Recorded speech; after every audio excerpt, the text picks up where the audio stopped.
Prefacio del primer tomo. El primer tomo de las obras de Stalin comprende los trabajos escritos desde 1901 hasta abril de 1907, período en que su actividad revolucionaria transcurrió principalmente en Tiflis. En esos años, los bolcheviques, bajo la dirección de Lenin, iban colocando los cimientos del partido marxista-leninista, de su ideología, de sus principios de organización. Durante ese periodo, el camarada Stalin, en lucha contra las diferentes corrientes antimarxistas y oportunistas, crea en la Transcaucasia organizaciones leninistas y cristas, organizaciones bolcheviques, y dirige su actividad. En sus obras, José Stalin fundamenta y defiende los principios básicos de la doctrina marxista-leninista. Tan solo una pequeña parte de las obras que entran en el primer tomo fueron publicadas en ruso. La mayor parte de ellas aparecieron en periódicos o en folletos que se editaban en georgiano. La mayoría de estas obras aparecen en ruso por vez primera. Hasta el presente no ha sido hallado el archivo del Comité de la Unión del Cáucaso del Partido Obrero Socialdemócrata de Rusia, ni diferentes publicaciones de las organizaciones bolcheviques de la Transcaucasia, en las que aparecían los trabajos de Stalin. En particular, hasta ahora no se ha encontrado el Programa de Estudios de los Círculos Obreros Marxistas, 1898, ni el Credo, 1904. El primer tomo de la presente edición no contiene, pues, todas las obras de Stalin escritas desde 1901 hasta abril de 1907, Instituto Marx Engels Lenin, anexo al CC del PCB de la URSS. Prólogo del autor al primer tomo. Los trabajos incluidos en el primer tomo de las obras fueron escritos en el período correspondiente a la actividad inicial del autor, 1901-1907, cuando aún no se había terminado de elaborar la ideología y la política del leninismo. Esto se refiere también en parte al segundo tomo de las obras. Para comprender y valorar debidamente estos trabajos, hay que considerarlos como obras de un marxista joven, que todavía no era un marxista-leninista completamente formado. Se comprende, por ello, que estas obras hayan conservado las huellas de algunas tesis de los viejos marxistas, que más tarde, al resultar anticuadas, había de superar nuestro partido. Me refiero a dos cuestiones: la cuestión del programa agrario y la cuestión relativa a las condiciones de la victoria de la Revolución Socialista.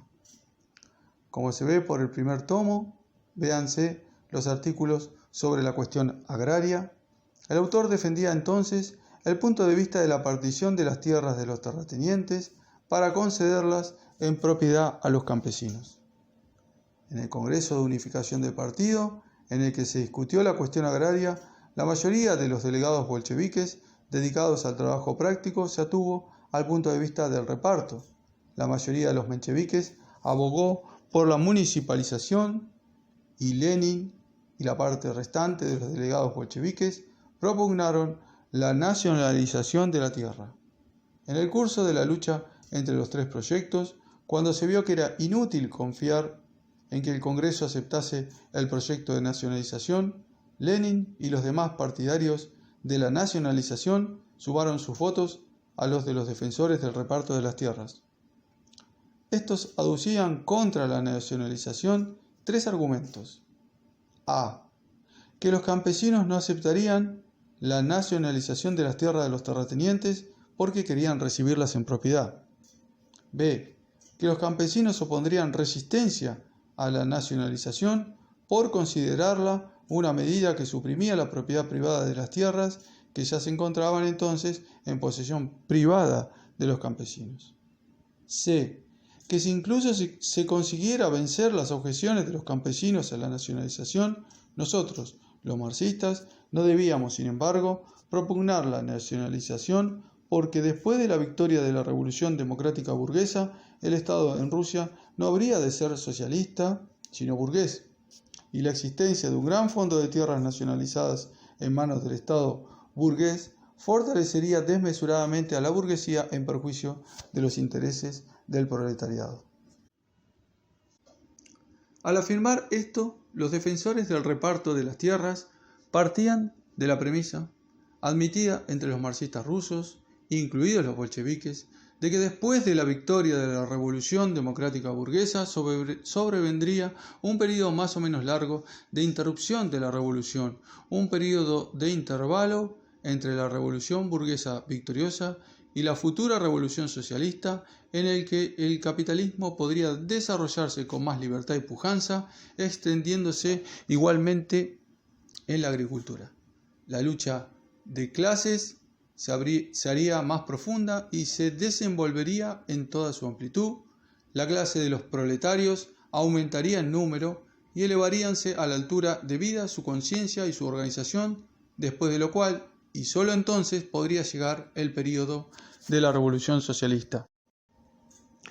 Es necesario señalar que en el Congreso nadie puso el menor reparo a esta premisa de que habría un largo intervalo entre las dos revoluciones y que tanto los defensores de la nacionalización y del reparto de las tierras como los partidarios de la municipalización consideraban que el programa agrario de la socialdemocracia de Rusia debía contribuir a que el desarrollo del capitalismo en Rusia fuera aún más vigoroso.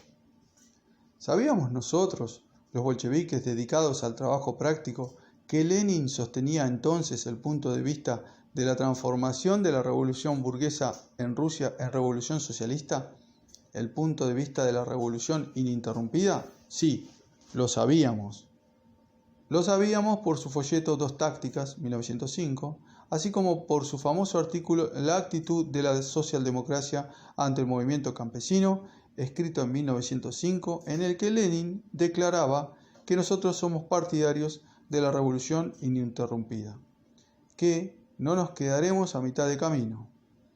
Pero nosotros, los militantes dedicados al trabajo práctico, no ahondábamos en este asunto y no comprendíamos su alta importancia debido a nuestra insuficiente preparación teórica y también a la despreocupación respecto a las cuestiones teóricas propias de los militantes entregados a la actividad práctica. Como es sabido, Lenin, por algún motivo, no expuso entonces ni utilizó en el Congreso para razonar la nacionalización los argumentos de la teoría relativa a la transformación de la revolución burguesa en revolución socialista. ¿Acaso porque consideraba que la cuestión no había madurado aún y no esperaba que la mayoría de los delegados bolcheviques dedicados al trabajo práctico estuviesen preparados para comprender y aceptar la teoría de la transformación de la revolución burguesa en revolución socialista? Solo pasado algún tiempo, cuando la teoría leninista de la transformación de la revolución burguesa en Rusia en revolución socialista pasó a ser la línea dirigente del partido bolchevique, las discrepancias en cuanto a la cuestión agraria desaparecieron en el partido, ya que se vio claramente que en un país como Rusia, donde las condiciones especiales del desarrollo habían creado un terreno favorable para la transformación de la revolución burguesa en revolución socialista, el partido marxista no podía tener otro programa agrario que no fuese el de la nacionalización de la tierra. La segunda cuestión se refiere al problema del triunfo de la revolución socialista. Como se ve por el primer tomo, ver los artículos Anarquismo o Socialismo, el autor se atenía entonces a la tesis difundida entre los marxistas de que una de las principales condiciones del triunfo de la revolución socialista es que el proletariado llegue a constituir la mayoría de la población y por consiguiente en aquellos países donde, debido al insuficiente desarrollo del capitalismo, el proletariado no constituye aún la mayoría de la población, la victoria del socialismo es imposible. Esta tesis se consideraba entonces generalmente aceptada entre los marxistas rusos, incluidos los bolcheviques, al igual que entre los partidos socialdemócratas de otros países. Sin embargo, el subsiguiente desarrollo del capitalismo en Europa y en América, el paso del capitalismo preimperialista a capitalismo imperialista y, por último, la ley descubierta por Lenin de la desigualdad del desarrollo económico y político de los diferentes países, demostraron que esta tesis no corresponde ya a las nuevas condiciones del desarrollo, que es plenamente posible el triunfo del socialismo en países aislados donde el capitalismo no ha alcanzado todavía el grado superior de desarrollo y donde el proletariado no constituye la mayoría de la población, pero donde el frente del capitalismo es lo suficientemente débil para ser roto por el proletariado. Así surgió en 1915 y 1916 la teoría de Lenin de la revolución socialista. Como se sabe, esta teoría de Lenin parte de que no es obligatorio que la revolución socialista triunfe ante todo en los países donde el capitalismo esté más desarrollado, sino en los países donde el frente del capitalismo sea débil, donde el proletariado pueda romper este frente con más facilidad y donde exista aunque solo sea un nivel medio de desarrollo del capitalismo. Con esto terminan las observaciones del autor a propósito de las obras reunidas en el primer tomo. José Stalin, Slava Stalin.